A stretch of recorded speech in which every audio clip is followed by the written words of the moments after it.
It's episode 625 of the Locked On Rangers podcast. On today's show, I'm giving out June awards for this Ranger team, who is the best player, pitcher, rookie, and prospect of the month, and a Jonah Heim snub in All-Star voting. All that and more on this episode of Locked On Rangers. Let's get into it.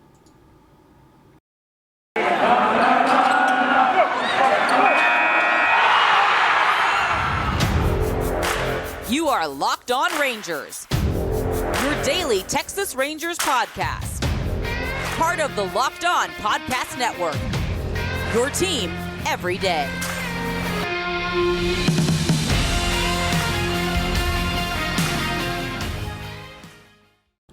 You are Locked On the Texas Rangers. I'm Bryce Patrick, a cripplingly addicted Texas Ranger fan since 2010, the host and founder of this Locked On Rangers podcast for all 4 seasons. It is Friday, July 1st. Your Rangers are 36-38, alone in second place in the American League West, 11.5 games behind the Astros in the division, but 3.5 behind the Rays for that third wild card. Thank you all so much for making Locked On Rangers your first listen every single day. If you're not already, you can go ahead and follow me on Twitter at Bryce Patrick. You can follow the show at Locked On Rangers. And the best way you can help grow the show is I'm going to continue to push this. Hit that subscribe button on YouTube. We are closing in on that 1,000 subscriber mark, hoping to get that by the All-Star break. We'll see if we can get there, but I appreciate all of you for helping us get there along the way, and comment anything below. Now, before we get into these awards, there's a couple things I want to look at first. I didn't break down that really frustrating 2-1 loss to the Royals to end the month of June below 500. The Rangers had a chance to have at least a 500 month because they entered the month of June 500, then quickly fell below it, and then failed to get back to it because that's just what the Rangers have done this year. They've gotten your hopes up, and then right when things are starting to look really great, they've kind of fallen just back a little bit. This is another frustrating 1-run loss. The Rangers continue to have problems with these 1-run losses, and things just did not go their way. Offensively, it was an absolutely horrible showing for this Rangers offense. Only 5 hits and 1 walk. Just not much on the bases going on for the Rangers. Zach Greinke was absolutely solid. He had been on the IL for a little bit, but again, he's still Zach Greinke. He's still a pretty darn good pitcher, and does not walk a whole lot of guys and did not give up a whole lot of contact. The only run, of course, came from Leody Taveras' solo home run, his first home run at the big league level this year. Rangers did have some runners in scoring position, but they couldn't do a darn thing with it. 0 for 7 with runners in scoring position. 0 for 7.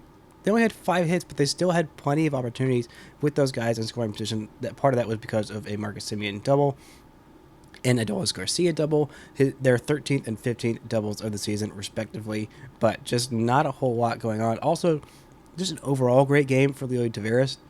Also had an outfield assist at home plate. Now, he doesn't have the biggest arm in baseball, but the Rangers are trying something different with him in his outfield positioning. They're playing him a little bit more shallow because he is so fast and gets such good reads on balls that they're able to play him more shallow. They have some cover for him with Adolis Garcia, who is Gold Glove caliber in right field. And, well, whoever's in left field has usually been pretty solid, unless it's, Brad Miller out there, who has been fine, but not anywhere near Gold Glove caliber. But they like playing him a little bit shallower. It paid off, and this one kept the Rangers in this one.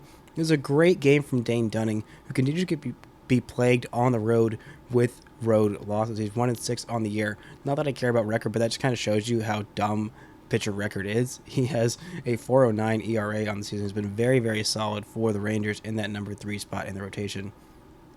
And he has just 1 win. Only 2 runs in 6 innings, 3 strikeouts.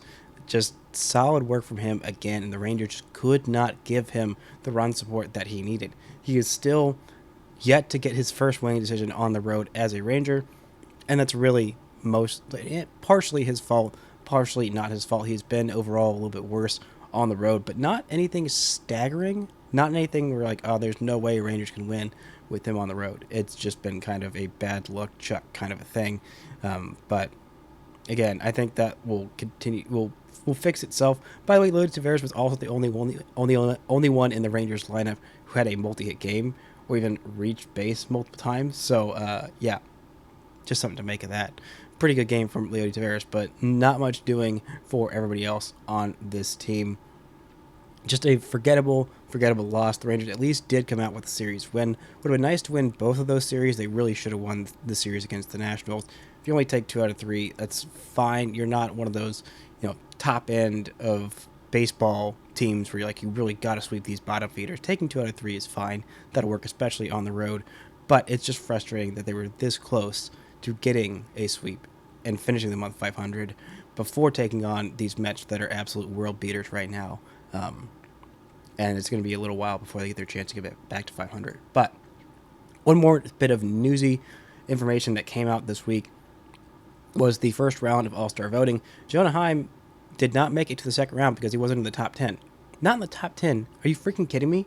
Are you freaking kidding me? Jonah Heim, I know he's fallen off a little bit as of late, but he's still putting up incredible numbers, a career year, a 1.5 WAR player. His OPS of 771 is 20% better than the average catcher. He's got 10 home runs, which is second best in all, tied with all American League catchers, with Salvador Perez, who's not going to be in the Midsummer Classic because he is injured and out right now. But, of course, Jose Trevino is one of the guys who is in the top 5 and beating him out. And his numbers are not that much more impressive than him.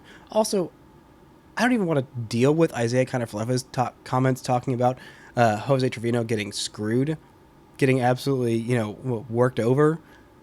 There's nothing to that. I think that was more him trying to say that about himself, but not trying to be selfish.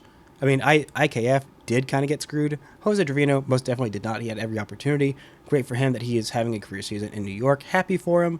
Love that guy. Want nothing but the best for him. IKF, I'm really starting to sour on him. He's turned into kind of a bit of an annoying little tool since he has left the Rangers. But Jonah Heim absolutely deserves some all-star love. He should get it from his peers. He should get it from the coaches, the other people who are voting, who are not the fans. The fans did a huge disservice to Jonah Heim. Rangers fans, we did not turn up enough to vote for Jonah Heim. And the average fan did not know who Jonah Heim was, much less how impressive his numbers were. Probably because they didn't even freaking look. By the way, when you're voting for All-Star, they will show you the numbers of the players, so you can actually see who's doing well and who's doing poorly. And you can vote for the players who are doing well. That's legal. That's actually encouraged. Not just voting for your stupid, dumb team, Royals fans. Even if your team is absolute garbage, and just voting every single player on your team, whether they have like a 500 OPS or a 720 ERA. It's just so frustrating to see how All-Star votes get tallied and how little they reward deserving players oftentimes. And Jonah Heim, if he does not make this All-Star roster, which would be a darn shame if he doesn't, it's going to be one of the worst snubs on that All-Star roster, I think, because he absolutely should be in that Midsummer Classic along with Martin Perez.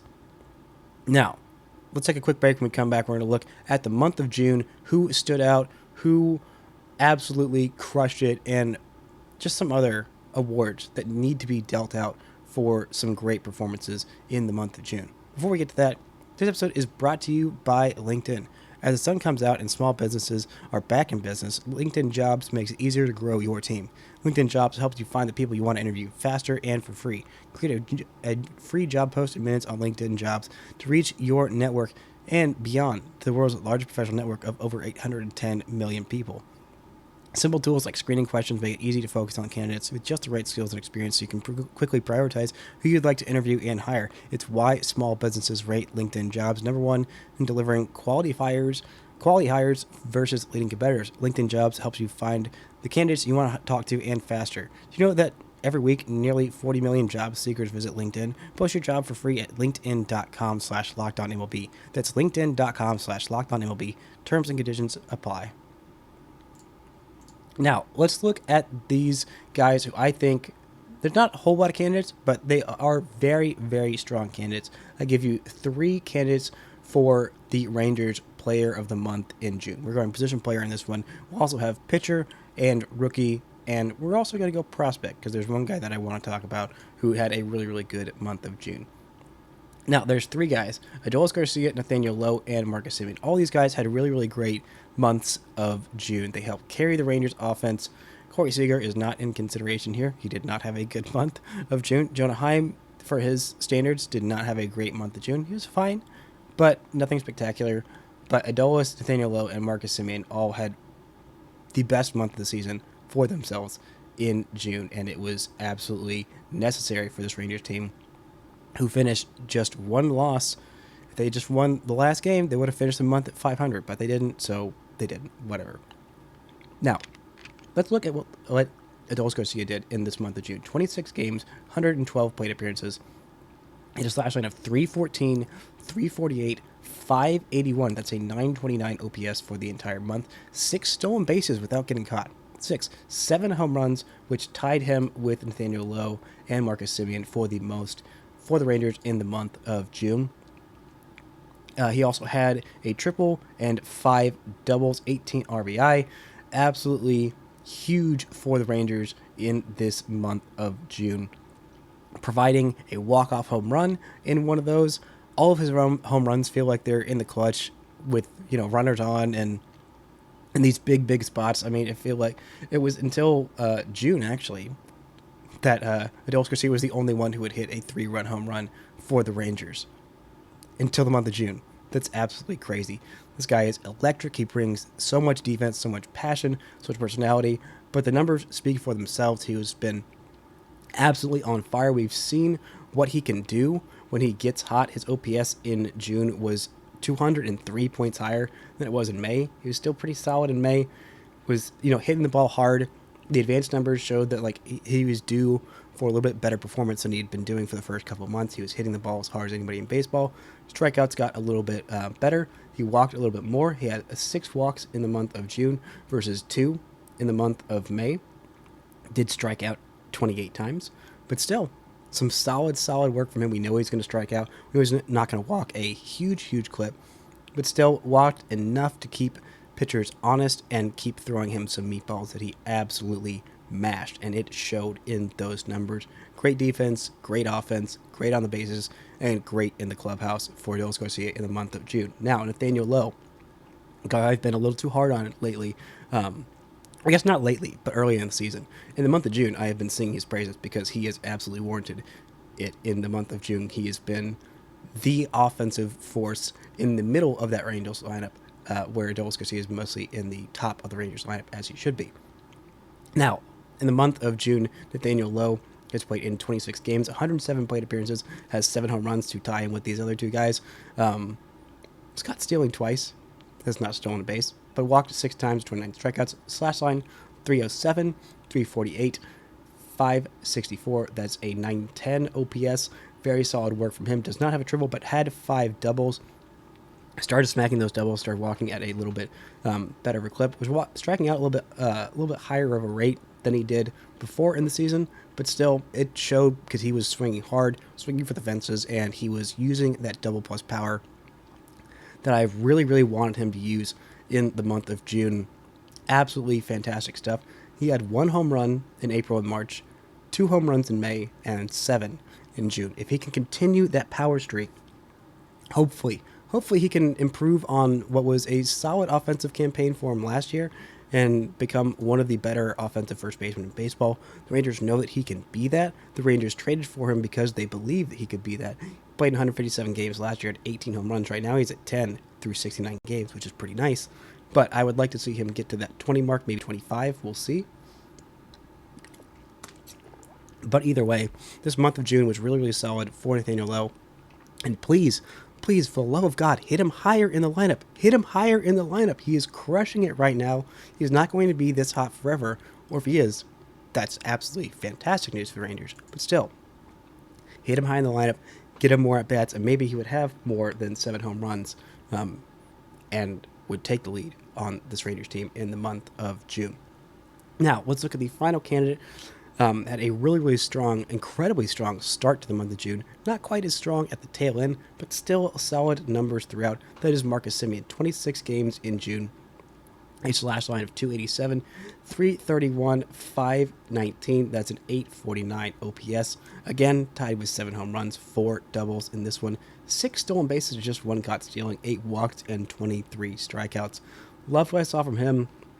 His BABIP finally was about league average, which was huge. He was not hitting the ball hard. He was not hitting it where they ain't, and that was kind of showing. 300 is about average on batting average balls in play, and he started to look like his old self again. He was absolutely abysmal in the month of April and March. In May, he started to turn around just a little bit, and then in June, he finally turned it on with big help from that doubleheader against Cleveland. looked like the guy that the Rangers paid a lot of money to, and it's starting to look like that guy in the middle, or I guess top of the Rangers order, that is going to keep things going, going to be a big, big offensive force for the Rangers and do some real damage to opposing pitchers. Love for what I saw from him. I think him tailing off kind of makes it a little bit harder to give him this reward.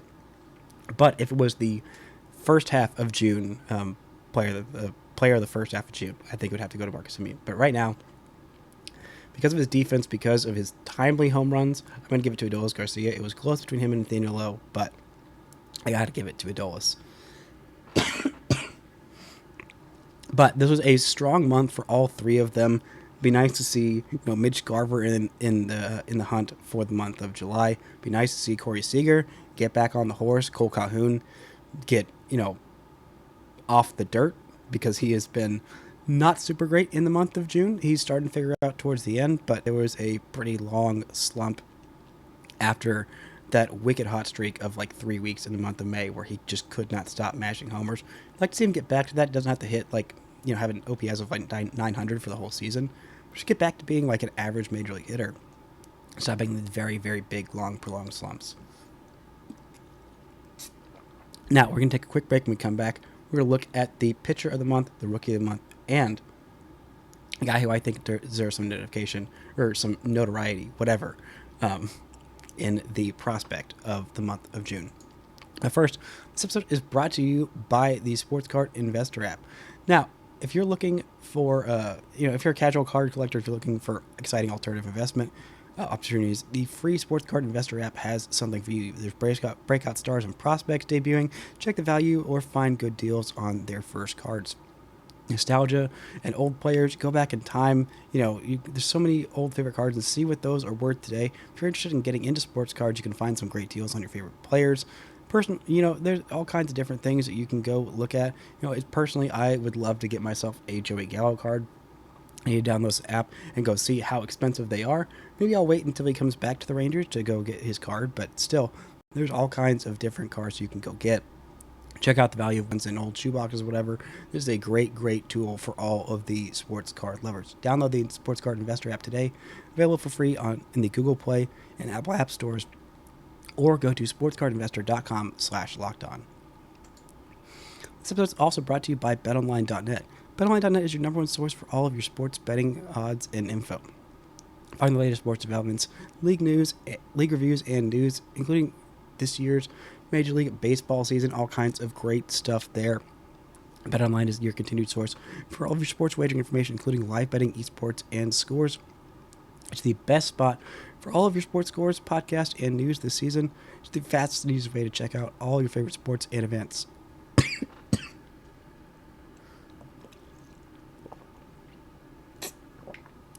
So, head to the website today, or use your mobile device to learn more about the trends in action. It's BetOnline, where the game starts. Now, quickly before my voice completely falls out of my head, let's look at some of these very quickly. It's going to be very easy to award. The Rookie of the Month is going to go to Ezekiel Duran.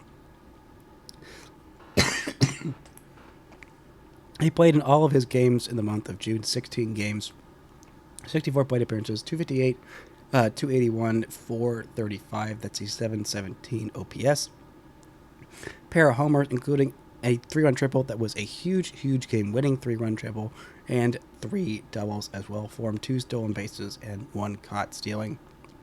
Solid work, timely work, some big plays, some winning plays. The only other rookie, I believe, who played in this month was Josh Smith, and wasn't super great for him in these 10 games. A slash line of 192, granted the on base of 382, but only slugging 231.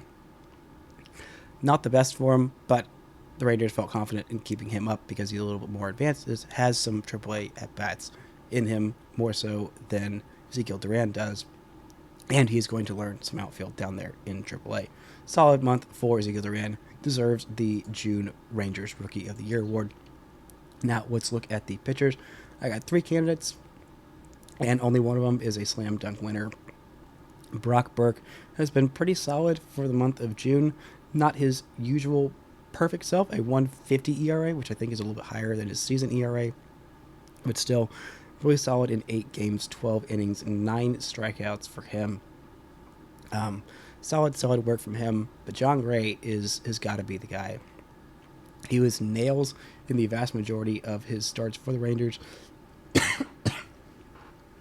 In the month of June, had one kind of a blow-up start at Cleveland, 5 runs in those 5 innings, but for the most part, he was nails. A 2.39 ERA in 6 games. All of those were starts, 37 and 2/3 innings, 44 strikeouts. Love what I saw from him. A sub 200 batting average against. He has got to be the Rangers pitcher of the month. Now, quickly, we're going to go on to the prospect. This guy had a great month of June and ended up getting promoted to Frisco. I hadn't talked about this yet on the show, but Owen White is here in Frisco. Had his first start at the AA level, 5 1/3 innings, 5 strikeouts, and 2 earned runs. Solid stuff from him. A little shaky, but again, mostly overall solid. But really what he did in high A was what earned him this award. In 3 starts there. He went at least 6 innings in all of them. The first one, he had 10 strikeouts in 6 innings and 2 runs. The second start, he had 7 innings, 1 run, 11 strikeouts. His final high A start, 6 innings, 1 run, and 9 strikeouts. Really solid work from him. Deserves the promotion, 100%. Can't wait to go see him out in Frisco, because that guy has got some electrifying stuff. That is all my voice can give for this week. Sorry for not being there on Thursday again. It's been a really, really tough week on my voice. Thank you all for sticking with me. I'll be back on Monday. Hoping to do a crossover with the Locked On Mets guy, talk about this weekend series. Should be a whole lot of fun. That'll do it for this edition of Locked On Rangers. Until next time, don't forget to enjoy baseball.